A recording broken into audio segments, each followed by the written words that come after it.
झारखंड के पूर्व मुख्यमंत्री यानी हेमंत सोरेन की गिरफ्तारी के बाद से झारखंड में चल रही सियासी उथल-पुथल का दौर आखिरकार थम गया है।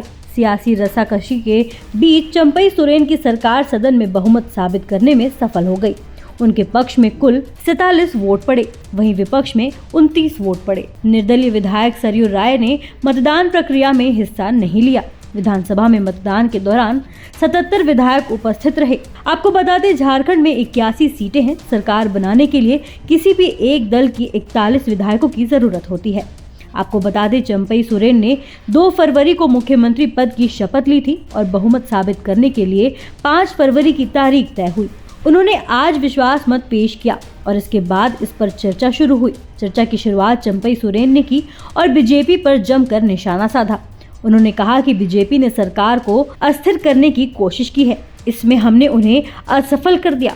सोरेन ने कहा कि बीजेपी हेमंत सोरेन को झूठे मामले में फंसाने के लिए केंद्रीय एजेंसियों का इस्तेमाल कर रही है। चंपई सोरेन ने कहा कि हेमंत सोरेन को झूठे केस में फंसाया जा रहा है। हम सीएम रहते हुए किए गए उनकी योजनाओं को आगे बढ़ाएंगे। फ्लोर टेस्ट से पहले ये संभावना जताई जा रही थी कि लेविन हेम्ब्रम, सीता सोरेन और बसंत सोरेन चंपई सोरेन की सरकार को झटका दे सकते हैं और समर्थन करने से इनकार कर सकते हैं, लेकिन वैसी नौबत नहीं आई। लोबिन ने चंपई सोरेन सरकार को समर्थन देने का ऐलान किया।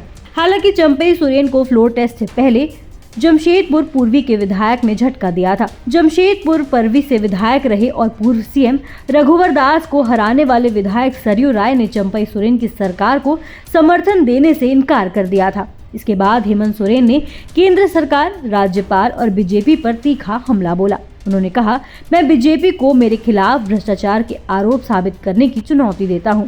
अगर आरोप साबित हुए तो राजनीति छोड़ दूंगा। राजनीति से संन्यास ही नहीं, झारखंड छोड़ दूंगा।